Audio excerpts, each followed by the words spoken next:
Neither of us were strangers to the road. Dan and I had been driving across the country for nearly 7 years now. After he retired and I left my part-time online job, we bought a used Dodge Ram van and put a good bit of money into turning it into a cozy little home on wheels. No bells, no extras, just a tight mattress, a portable burner, a few cabinets, some solar panels, and a small fridge. It was plain, but it did the job.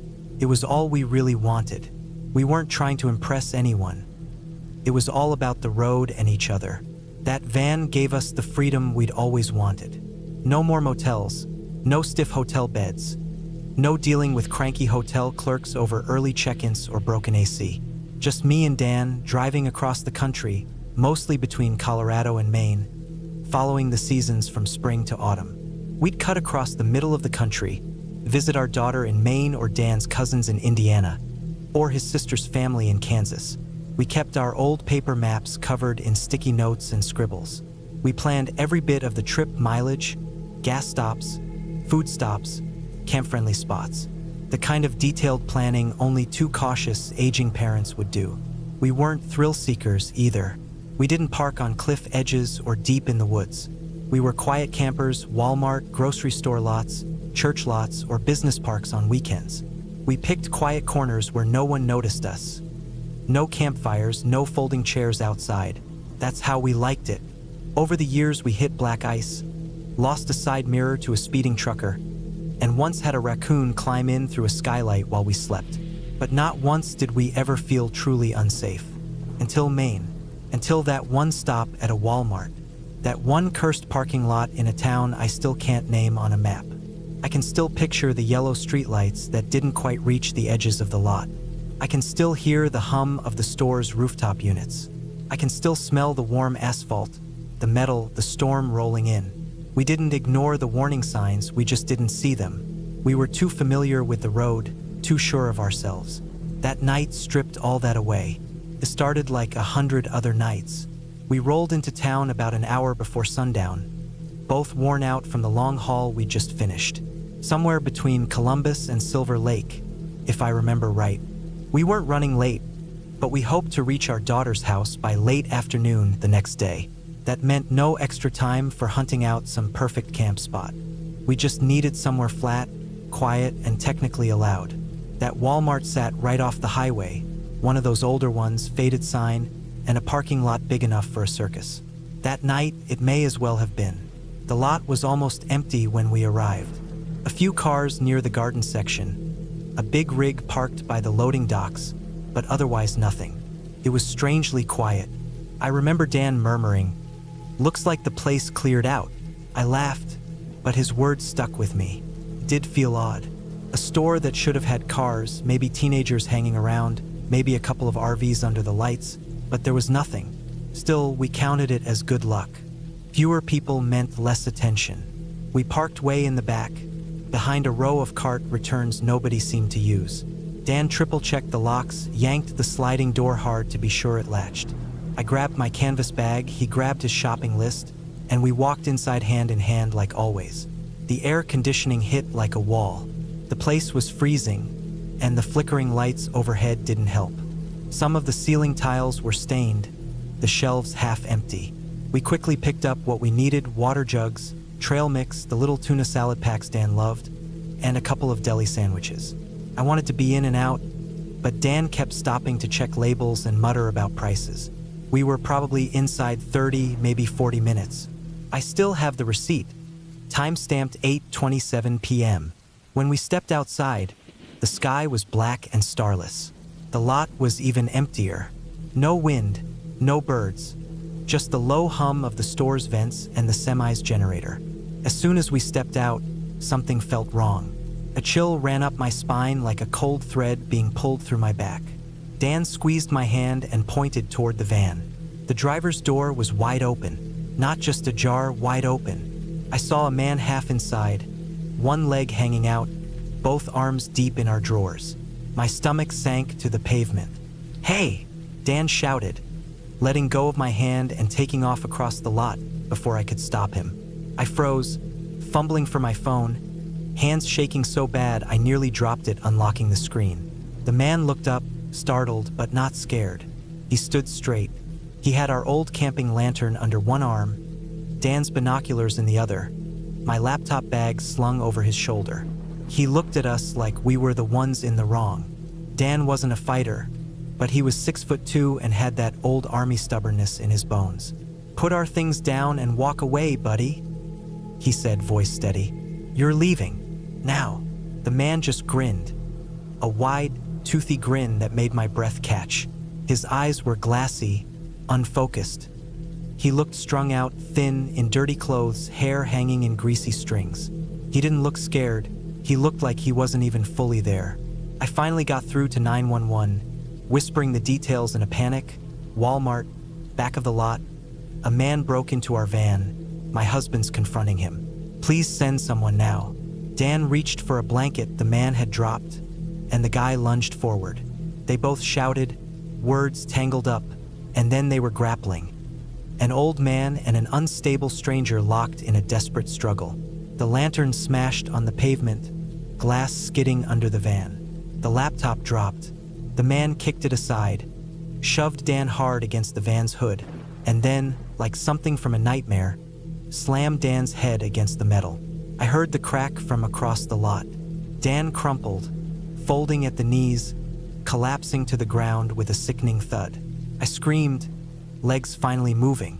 Halfway across, I saw the man again. He climbed into our driver's seat, slammed the door shut, and one by one, click, click, click, locked every door. He locked himself inside our van. I ran to Dan first. Blood was trickling from his temple, pooling under his cheek. He was breathing, thank God, but out cold. I pressed my hand to his face, sobbing into the phone. He's bleeding, he's bleeding. He's in the van. The guy's in the van now. Inside, the man started shouting. Not at me or anyone, just yelling into the air like he was talking to someone invisible. "It's mine now. You hear me? They can't take it. They were supposed to leave." He pounded the dashboard with his fists, tossing things out of the glove box. Cables, maps, sunglasses. Then he threw his head back and let out a long, ragged howl that drew people out from the store. Headlights swung into the lot, and I almost collapsed in relief. 2 police cruisers, lights flashing, tires squealing.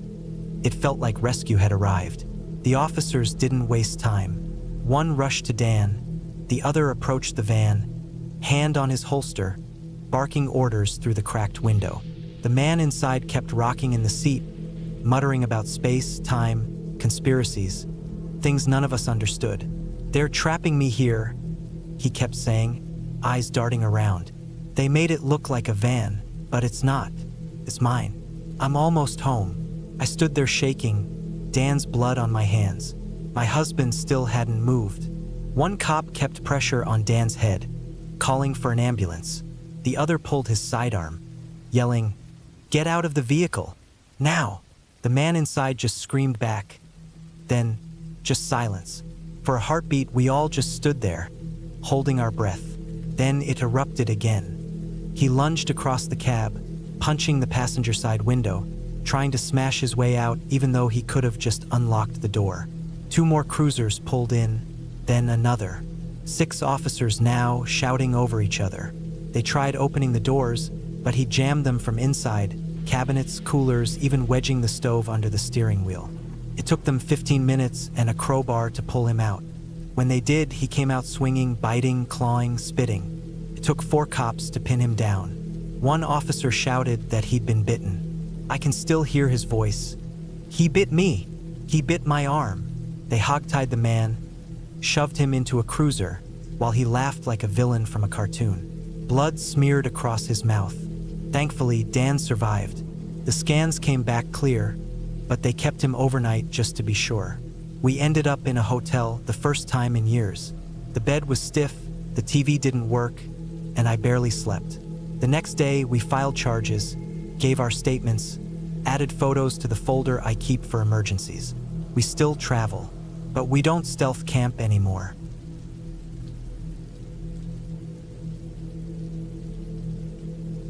It was never part of my plan to end up without a place to live, but it crept up on me the way autumn sneaks up on a sick animal. Slow, harsh, and unstoppable. One rough month turned into two, the rent piled up, and before I knew it, I was living in a car that was never meant to be a home. Not one of those Instagram-ready vans with wood floors and solar panels. Mine was a 2003 Toyota Corolla with a chipped windshield, sagging roof liner, and a heater that only kicked in if you banged the dashboard just right. It was shelter, though barely. More like a rolling storage unit than an actual home. Kept the worst of the rain off me and, most importantly, didn't draw attention. That was the goal. I wasn't trying to be noticed, I just wanted to hang on. I studied YouTube videos on stealth camping like they were survival guides. How to cover windows, how to pick parking spots that wouldn't tow you off, how to stay warm without burning yourself alive. I learned fast because, honestly, I had no choice. Carelessness doesn't last long on the streets. I figured out a rhythm. Hidden corners behind supermarkets, quiet industrial areas near freeway ramps, trails tucked inside city greenways. You get surprisingly good at sizing up places, figuring out if they're quiet, safe, and ignored. That's the gold. Places people overlook, places even the cops don't bother with. The city I ended up in wasn't home, not really. Just a place I'd passed through years back, remembered for having mild winters. I stayed because I had nowhere else to go. I barely knew anyone. Sure, a few guys at the shelter, people who knew where to grab free coffee or socks, but mostly I was on my own. I hadn't spoken to family in a long time, and I'm not going to explain why. Every day blurred into the next. Look for food, look for safety, survive. One day, out of nowhere, a stranger handed me a hammock. Just walked by, gave a small smile and said, "Bet you can use this more than I can," then kept walking. It was cheap, sun-bleached, smelled faintly like weed, but it changed everything. For the first time in months, I had a chance to sleep off the ground. For a few hours, it felt like things might be looking up. You wouldn't think a hammock could matter so much, but after curling up night after night in a Corolla's front seat, knees pressed to my chest, a damp hoodie as a blanket, anything that let me stretch out felt like a gift. I carried it around for a couple of days, looking for the right spot. You don't just throw up something like that anywhere. You need trees, privacy, somewhere people don't wander at night. There was a greenbelt I liked, behind a Menards on the west side of town. On paper, it was nothing, but if you followed the chain link fence past the drainage ditch, there was a little break in the brush that led to a stretch of forgotten woods. No signs, no cameras, no footpaths, just tall grass, a few maples, and best of all, peace and quiet. You wouldn't know it was there unless you knew exactly where to look. That night, I strung up the hammock between two trees spaced perfectly. The straps tightened down just like in the videos. I stuffed my thin blanket and a couple of old pillows into a plastic tote bag I dragged around and tucked it underneath in case of rain. I even sprayed the fabric with some dollar store linen spray. Smelled like fresh laundry, like home. When I lay down, the fabric hugged my back, and I swear, I nearly cried. For the first time in ages, I felt like a person again. Not a case file, not a ghost, just a guy with a spot to rest. The sky overhead was clear and dark, and for once, I wasn't sleeping with a hand gripping a knife or ears tuned to every shuffle in the dark. I don't know what time it was when the sound hit. 1 second, I was drifting, half dreaming, floating. The next, the world shattered with the sharpest, most vicious siren I've ever heard. It wasn't a fire truck, wasn't a police cruiser. This was different, shriller, closer, cutting straight through my skull. My teeth vibrated from the noise. I jolted up way too fast, tangled my foot in the hammock, and flipped, landing hard on the uneven ground. Something in my lower back lit up, like a flash of white-hot pain, and my whole body seized. I screamed, raw and loud. I tried to crawl, but every movement shot lightning through my spine. I was stuck on my side, mouth open, gasping like a fish. Then I heard it, the growling. Not one dog, not two, a whole pack. First, it sounded far off, hidden in the brush. Then came the snapping branches, pounding paws. Their barks cracked through the night like gunshots. They were running flat out, straight toward me. The siren must have spooked them. I couldn't get up, couldn't even roll. All I could do was turn my head as they burst through the trees. Dark shapes, glinting teeth, eyes like marbles. 4 of them, maybe 5. All mutts, scrappy and wild. One looked like a pit mix, another lanky and starved, ribs poking out. The rest were wiry, mangy, foaming at the mouth. They paused for a second, puzzled by the sight of me. Then one let out a savage bark, and that was it. They lunged. I screamed, panicked, kicked, tried to punch, but my back was locked and I was still tangled in the stupid strap. The first one clamped onto my ankle, teeth sinking straight through. It shook its head, trying to rip the muscle loose. Another lunged at my torso, teeth slicing through my shirt and into my ribs.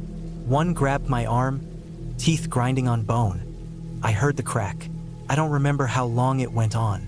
Just pain, panic, the feel of teeth and tearing flesh, the sound of snarling and fabric ripping, the slap of skin being torn back.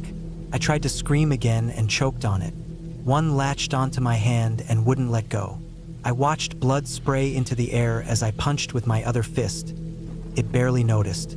The worst one came from behind, clamping onto the back of my neck and pulling.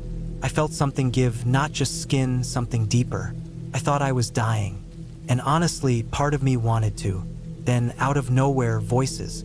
Hey, hey, get off him. Flashlight beams, running footsteps, a couple of guys crashing through the brush, yelling and throwing something heavy. The dogs turned. One growled, reluctant. Another barked, and they bolted. Just like that, they were gone, sprinting back into the night. I lay there in the dirt, bloody, barely breathing. My left eye was swelling shut. My right hand wouldn't move. My leg throbbed like it was on fire. I remember a man crouching next to me, shining a light on my face, shouting for someone to call 911. He asked for my name, but I didn't answer, just kept whispering, "Don't let them come back. Don't let them come back." I think they found me by pure luck. The man who called the cops had been walking his dog on the far side of the greenbelt when he heard my screams. Said he almost didn't check. Figured it was just kids or someone yelling at a passing train. But something felt off, so he followed the sound with his flashlight. Thank God he did. By the time the paramedics arrived, I was in shock. They loaded me onto a stretcher. I remember the cold of the metal, the slam of the doors, the wail of sirens. I blacked out before we reached the hospital. When I woke up, I was wrapped in bandages, hooked up to machines, barely able to move. I'd lost 2 fingers, one on the hand that got chewed up, another on the mangled wrist. My back was sprained, ribs cracked, flesh torn down to bone in 3 places. The surgeon told me if they'd reached me 15 minutes later, I would have bled out. The police took my statement, asked if I saw where the dogs went. I hadn't. They were gone as quickly as they appeared. They searched the area, set traps, but I don't know if they ever found them. No collars, no tags, no witnesses besides the man who saved me, and he only glimpsed shadows in the dark. I spent almost 3 weeks in the hospital.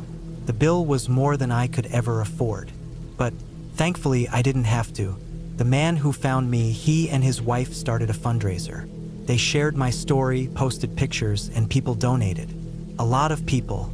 Enough that when I left the hospital, I didn't return to a night in a Corolla. I walked into a motel room, paid up for 2 months. I'm not homeless anymore. I've got a tiny apartment now, just a studio, but it's got heat, hot water, and a door that locks. I don't sleep outside. I don't sleep near the woods. I don't sleep in silence. I keep a fan running all night to drown out the sounds I still hear in my head. The teeth, the growls, the siren. Sometimes I still hear them in my dreams. That hammock gave me one peaceful night, but I paid for it in blood.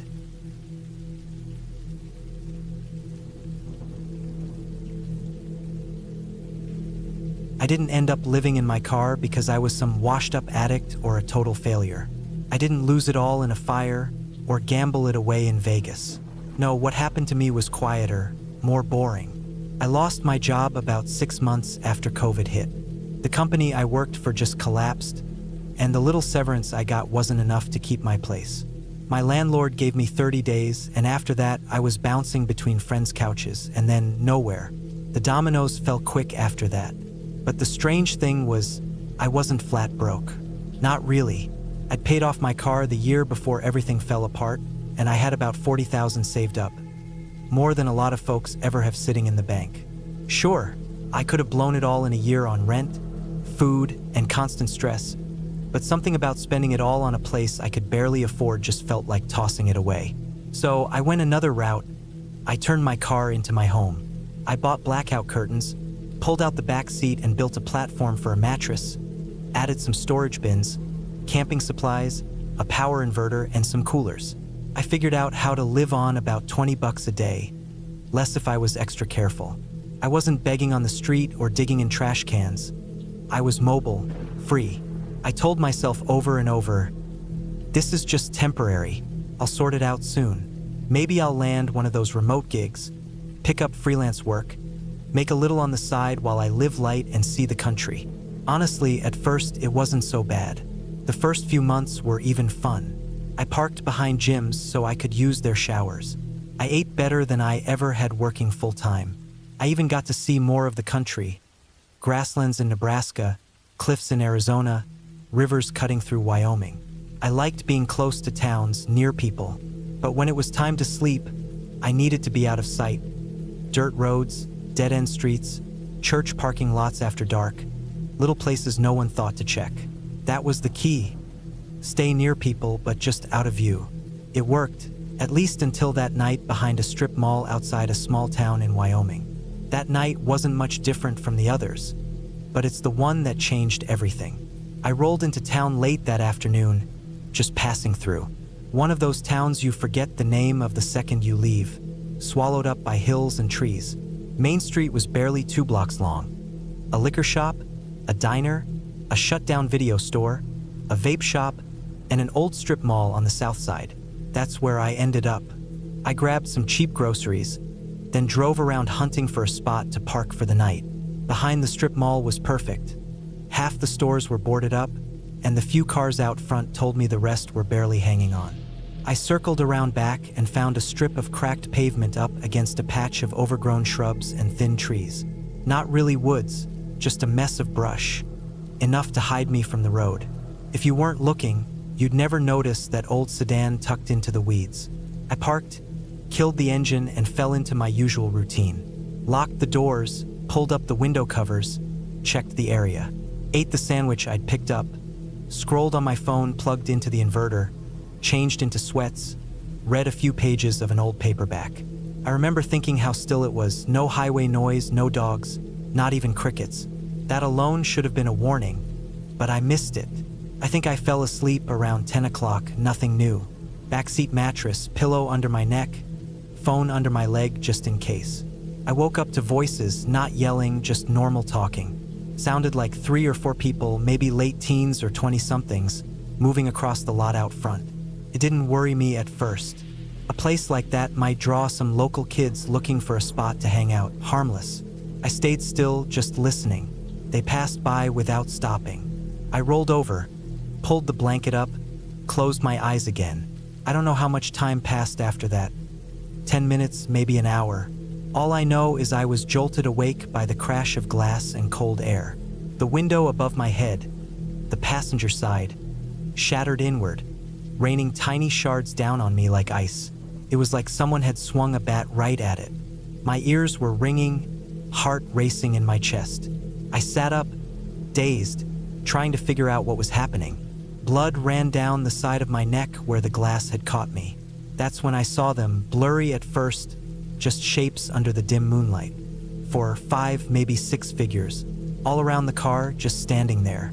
Not talking, not moving much. I couldn't see faces. They started circling the car, slow, loose steps. Some of them laughed or giggled quietly, but it didn't sound normal. It was the kind of laugh people let out when they're in shock. One of them started dancing, spinning, arms swinging wildly, stomping their feet like a little kid having a meltdown. Then the others joined in, twirling around the car like it was some strange ritual. It was so bizarre, I couldn't process it. "Hey, what the hell?" I yelled. "Get the hell out of here. I'm armed. I'm calling the cops." I wasn't really armed, just had a pocket knife and my phone, but I yelled anyway, hoping it would scare them off. No reaction, nothing. They just kept circling, moving in that weird pattern. My hands were shaking as I fumbled for my phone, fingers slipping, pressing the wrong buttons, closing the screen by accident. And that's when they started rocking the car. A hard shove on the driver's side. The car jolted forward. I dropped my phone. Another hit, even harder. The car tilted enough to make my stomach turn. I could hear the tires straining under the pressure. I scrambled to the front seat, trying to jam the key into the ignition, trying to hit the horn or start the car. Anything. "I'm calling 911. I swear to God," I babbled. Another hit. The passenger tires lifted off the ground, and I was sure the whole car was about to tip over. I screamed, loud, panicked, and pounded my palm against the horn. The horn blared, and just like that, it stopped. Silence. I blinked, heart still hammering, ears ringing. When I looked up, they were gone. No footsteps, no laughter, no sounds of anyone running away. Just an empty lot, dark and still. I sat there frozen for at least a full minute before I moved. I didn't start the car. I didn't want to draw attention. I just sat there in the dark, blood drying on my skin, shards of glass in my clothes, shaking like a leaf. Eventually, I started the car and rolled out slowly, headlights off, until I hit the main road. Then I made my way to the nearest gas station and parked under the brightest floodlight I could find. I didn't care if anyone told me to move. I wasn't going anywhere. Not that night. I didn't sleep at all. I sat under that buzzing light with a roll of paper towels, a shop vac I'd picked up at a thrift store a month earlier, and a half-empty bottle of rubbing alcohol, scrubbing every inch of my car. I vacuumed glass out of the bedding, off the mats, out of the cracks between the seats. I cut a piece of cardboard and taped it over the busted window, layer after layer until it was sealed. My hands didn't stop shaking the whole time. Every sound, a rustling leaf, the creak of the station sign, set my nerves on edge. When the sun came up, I drove 2 towns over and found a place that fixed car windows. The guy at the counter gave me a strange look when I told him what happened. Like he didn't believe me or maybe just didn't care. It didn't matter. I paid cash. I thought about calling the police, really thought about it. But what would I even say? Some kids scared me last night? There was no real damage besides the window. No faces, no names. And if by some miracle they were caught, what then? A court date for me? A permanent mark on some dumb kid's record? Maybe one of them was a dropout with no future. Maybe one was an A student trying to impress the wrong crowd. I don't know, but I didn't want to be the guy who ruined a life over something stupid, terrifying, sure, but still stupid. So I just took the loss, paid for the repair, and moved on. But that night changed me. I stopped traveling as much. I picked up a temp job online, saved what I could, and signed a lease on an apartment 3 months later. Nothing fancy. 1 bedroom, noisy neighbors, carpet that smells faintly like mildew. But it's mine. For walls, a locking door, a bed I don't have to fold up or hide behind a curtain. Honestly, I don't miss the road. Not anymore. And every so often, I think back to that night. Those kids, that strange laughter, the window exploding over my head. And I remind myself how lucky I was to make it out, because not everyone does.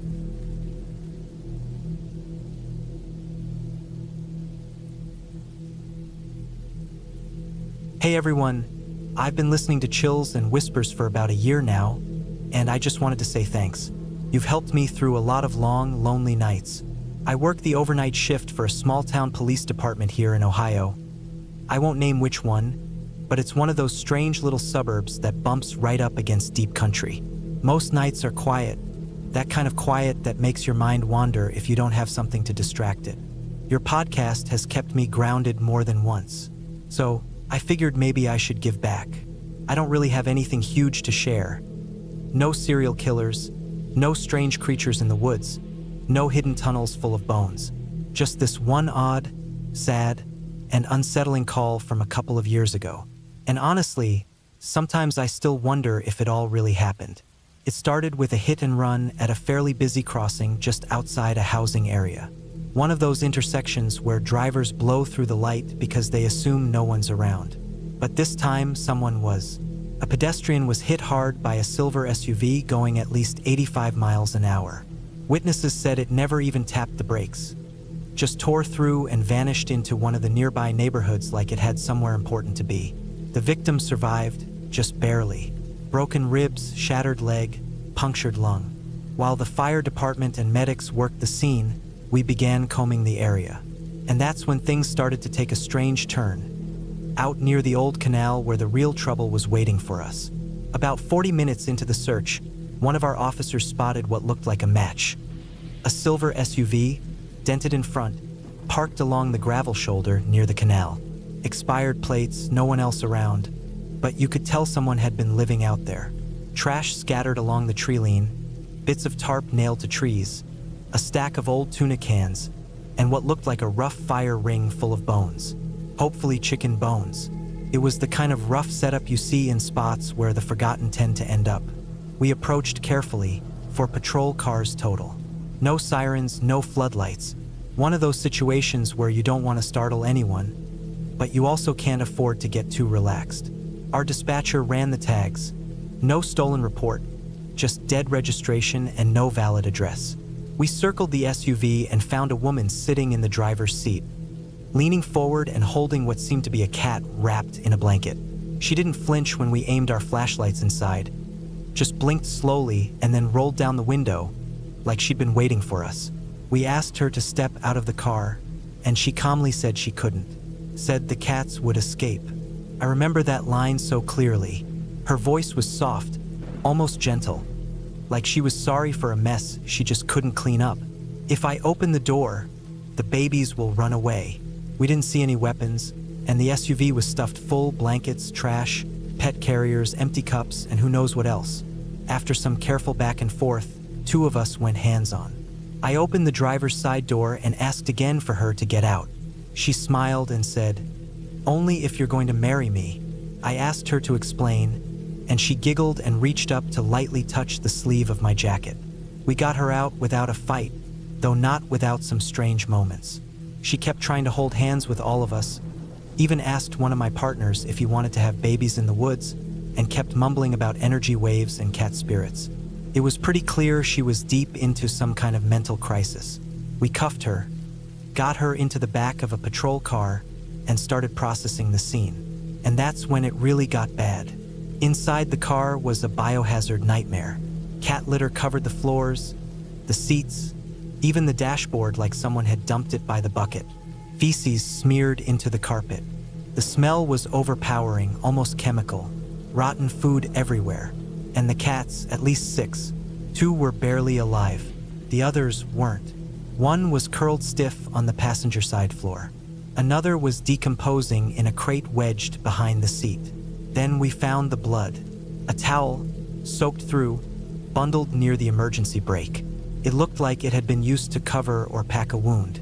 My partner picked it up gingerly, like it might jump at him. When I asked her what happened, she just smiled through the cruiser window and said, "Oh, just a little accident." That's when things started falling into place, and none of us liked the picture it painted. We called in the follow-up, homicide, animal control, mental health, the whole team. We locked down the area as best we could. This wasn't just a homeless campsite, it was hers. She'd been living out there. We found receipts in the glove box going back nearly a month. She'd been parked in that spot the whole time. Long enough to hurt someone. Long enough to kill someone. And it turned out she had. The follow-up investigation unraveled fast. She wasn't local. She hadn't had a permanent address in years. A sister downstate said she'd gone off her medication months ago. Dropped off the radar, never came back. Her name had popped up in other towns, trespassing, shoplifting, bizarre behavior. In one case, she was found sleeping in a laundromat bathroom with 3 kittens stuffed in her jacket. That hit and run we were investigating? It wasn't her first. She'd hit another man the week before. That time, he hadn't survived. We had no idea it was her until we reviewed traffic footage showing the same SUV rolling through another intersection. Slower that time, but still not stopping. And then there was the body. A homeless man in his 50s, face down in the brush about 100 yards from her vehicle. No ID, no obvious injuries. Looked like he'd been there for days. She denied knowing him. Said maybe he got too close to the vibrations, whatever that meant. The toxicology report later showed he died from blunt force trauma, maybe from a fall or a beating. Maybe it was her. Maybe it wasn't. We'll probably never know. She was charged with multiple offenses: vehicular manslaughter, animal cruelty, failure to report an accident. But she didn't go straight to prison. She was evaluated, medicated, and stabilized. In the end, she took a plea that sent her to a facility equipped to treat her condition. I still think about that night sometimes, about those cats, that stench, that blood. But mostly, I think about how many people like her are still out there, lost in the cracks, waiting to break.